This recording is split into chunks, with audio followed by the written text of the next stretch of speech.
Olá, queridos alunos laçalistas, viva Jesus em nossos corações para sempre.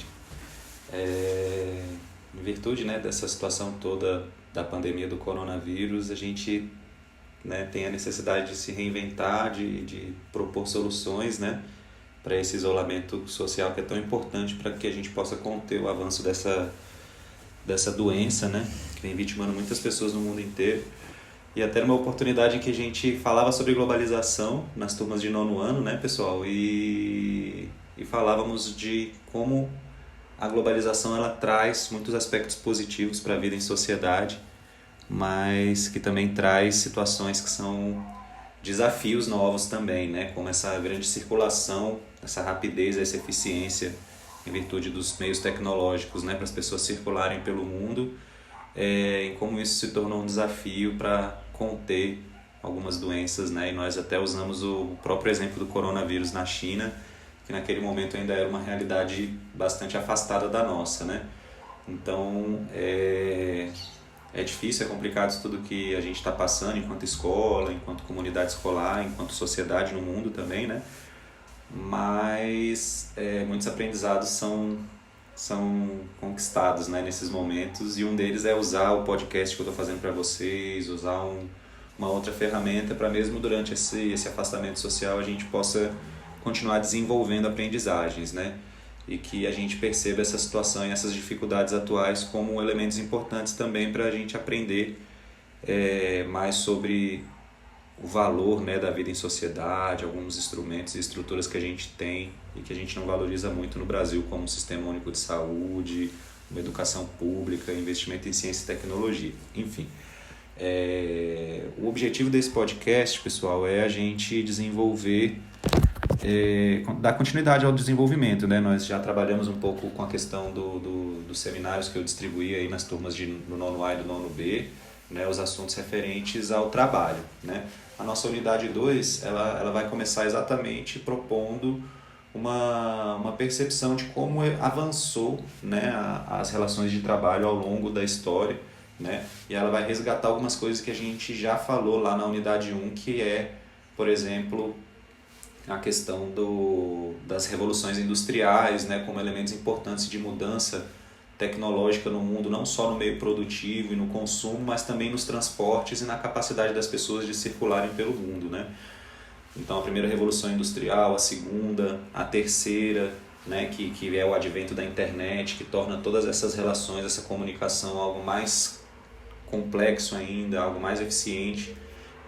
E que vai afetar a economia diretamente, porque as indústrias vão se espalhar pelo mundo, As atividades mecanizadas vão se espalhar pelo mundo a partir ali do início do século XX, do meio do século XX, desculpa, em diante. Então ele vai trazer toda essa percepção aí de como as relações elas vão se transformando, E aí eu gostaria de chamar a atenção do ponto de vista do trabalho para essas mudanças, Porque, por exemplo, lá durante o século XVI, por exemplo, o século XV, século XVI e anteriormente a isso, nós tínhamos o trabalho distribuído em duas realidades distintas, A maior parte das atividades rurais e das atividades nas cidades mais desgastantes eram feitas por escravos, por cativos. Então uma parte do trabalho durante um longo período da história estava vinculado à escravidão, vinculado à exploração do trabalho escravo, E uma outra parte, durante a Idade Média, até o século XV e XVI mais ou menos, a gente tinha o trabalho livre sendo composto pelas oficinas, onde se desenvolviam ofícios, onde se tinham os aprendizes, e etc. Beleza? Mas de acordo com que as relações de trabalho e a forma de produzir, elas foram avançando, novas atividades surgiram, que exigiam maior preparo, maior especialização dos seus profissionais, E novas relações de trabalho também vão surgir, porque a gente sabe que a partir ali do século XVIII, século XIX, a gente tem, na maior parte do mundo aí, o trabalho escravo sendo retirado das possibilidades legais de trabalho, E o trabalho assalariado vindo à tona nesse contexto, Até era um interesse econômico mundial que isso fosse assim, por conta de que o trabalho é o que nos dá o acesso à renda, e a renda é o que nos possibilita consumirmos, né? Então, como o mundo passava por um ambiente, né, a partir do século XVIII em diante, de industrialização, houve um interesse, então, de extinguir oficialmente com o trabalho escravo em vários lugares do mundo. Infelizmente, um dos últimos lugares do mundo a abolir a escravidão foi o Brasil, né? Mas essa abolição ela não veio num contexto de necessidade, de empatia, de liberdade para os cativos e etc. Veio, na verdade, como uma demanda econômica de, na verdade, aumentar a população capaz de comprar, capaz de consumir, né? E aí a gente entra num ciclo aí de desenvolvimento do trabalho assalariado e que depois vão surgir novas possibilidades aí.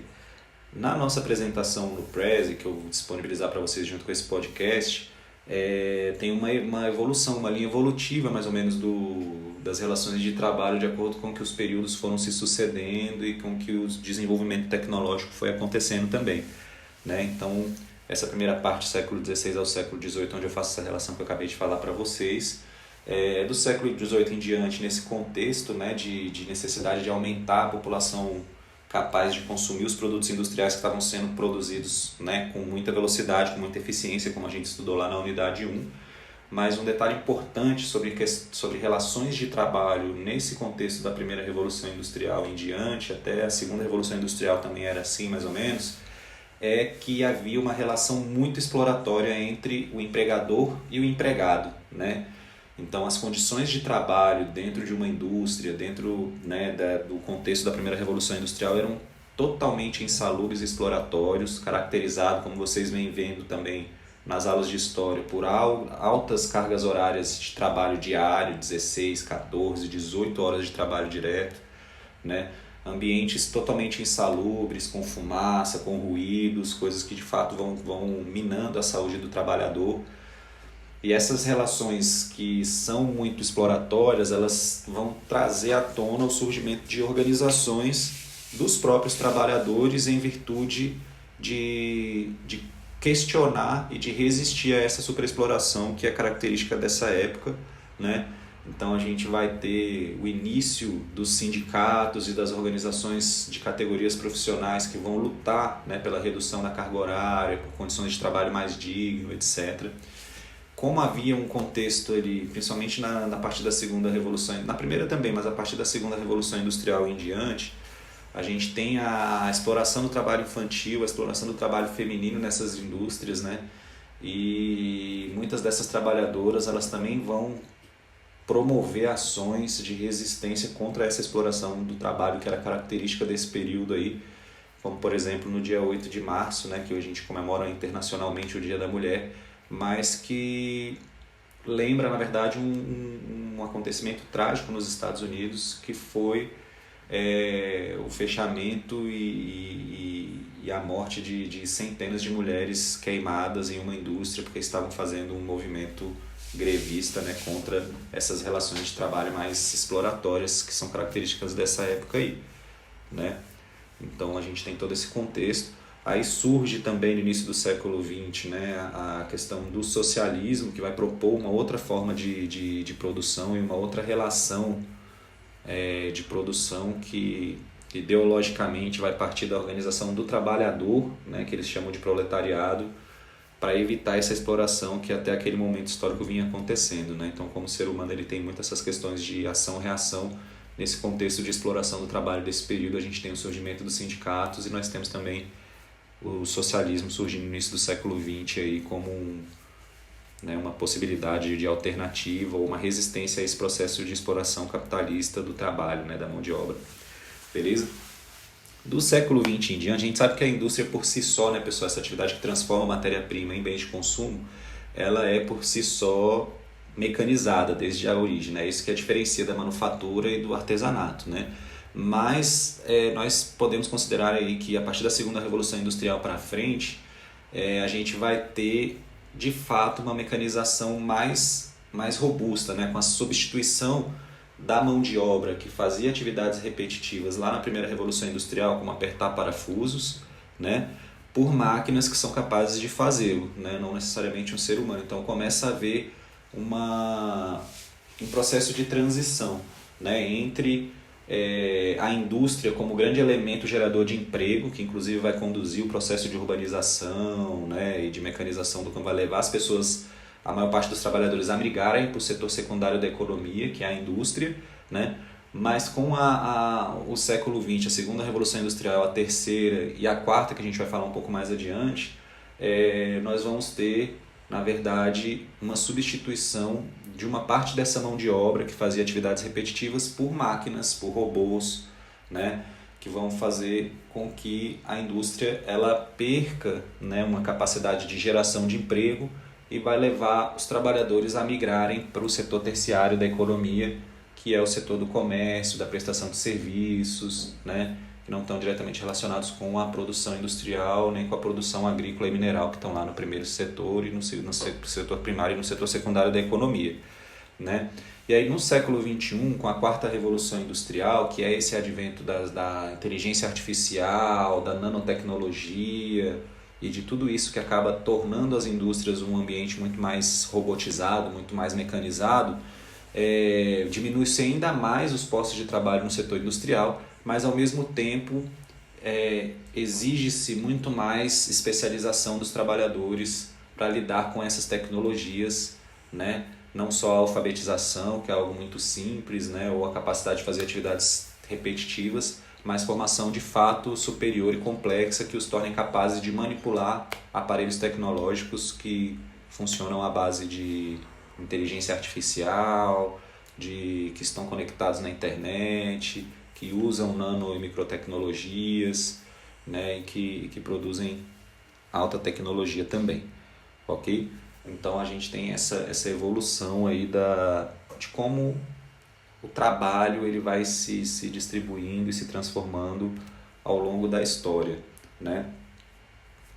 E aí, ao falar de trabalho, né, das relações de trabalho, a gente precisa considerar a seguinte realidade, né? Dentro do sistema capitalista, dentro de todas as dinâmicas que a gente tem, de características sociais de desenvolvimento e etc., muitas vezes nós vamos enfrentar questões de desemprego, né? E outras questões que estão relacionadas à dificuldade de acesso à renda, né? Mas para que a gente possa fazer essas análises de uma forma mais completa, de uma forma interessante, é importante que a gente estabeleça alguns conceitos para que nós possamos considerá-los na hora de estabelecermos análises mais amplas sobre o trabalho, né? Então, por exemplo, a gente chama de trabalho qualquer atividade que o indivíduo faça para conseguir uma remuneração, um salário, uma renda, uma capacidade de manter a sua família, de comprar algo, né? O emprego é o trabalho sendo desenvolvido de uma maneira formal. A gente também pode chamá-lo de trabalho formal, né? E o que o torna formal, na verdade? O que o torna formal é um contrato que segue a lei trabalhista, que vai ser firmado, que vai ser assinado entre o trabalhador e a empresa, ou o trabalhador e a pessoa que o está contratando, né? Esse contrato, além de ser um contrato físico assinado, ele é registrado num documento específico, no caso do Brasil, que chama-se a carteira de trabalho, mas que tem similares aí no mundo inteiro. Então há um registro na carteira de trabalho. E essa formalização toda garante a proteção ao trabalhador de direitos que estão previstos, no caso do Brasil, na consolidação das leis trabalhistas, que vem desde 1930, de Getúlio Vargas, que garantem para o trabalhador o direito de férias remuneradas, o direito de 13º salário, o direito das mulheres tirarem licença maternidade, o direito à licença médica, sem você ter o seu salário encolhido por causa disso. Então, o emprego formal, a relação entre o trabalhador e o empregador, ela é uma relação que está protegida pelas leis trabalhistas, né? E ela está formalizada, ela está assinada, ela está registrada, né?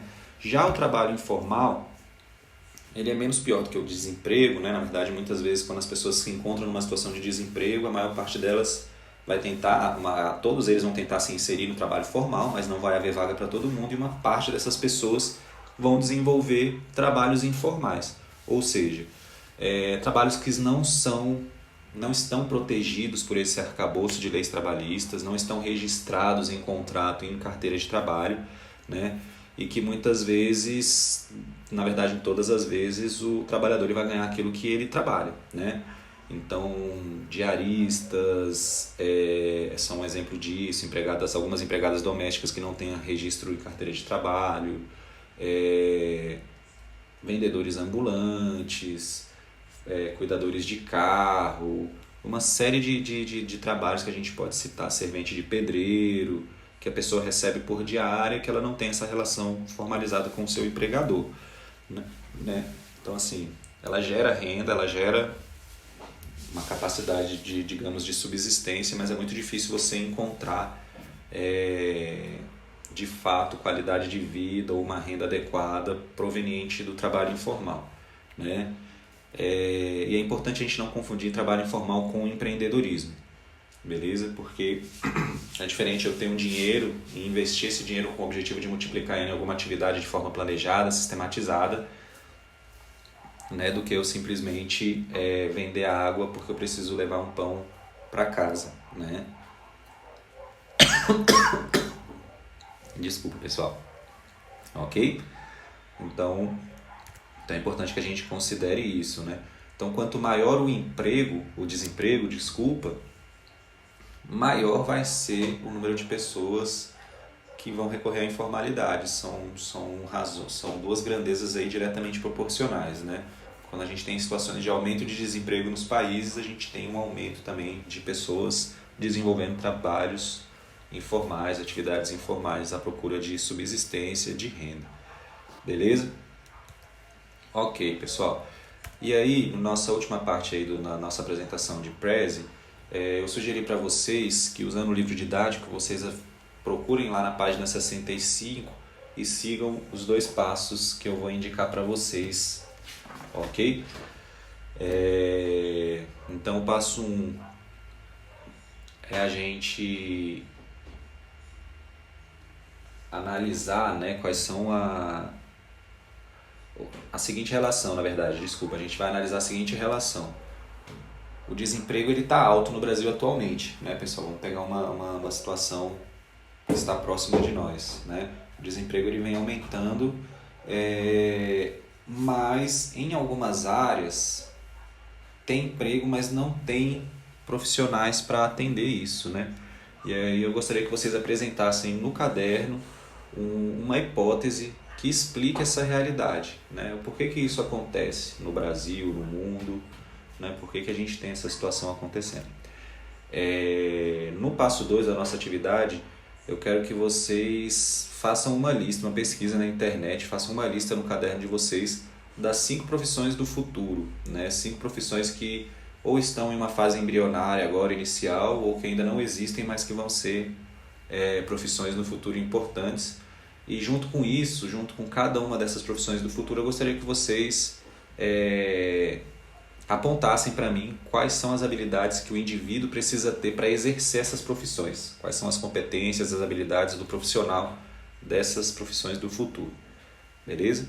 Espero que vocês gostem aí desse podcast que eu fiz para vocês. E vamos aprender junto com essa situação toda, né, pessoal? Daqui a pouco tá tudo resolvido aí, se Deus quiser, né? Então, um abraço para todo mundo. Mandem, né, pela internet, pelo Google Classroom, as perguntas, né? E assim que a gente tiver a oportunidade de se encontrar pessoalmente, a gente faz a correção dessas atividades todas, beleza? Então é isso aí, galera. Vamos estudar, vamos dar sequência na vida, porque a vida não para não. Abraço.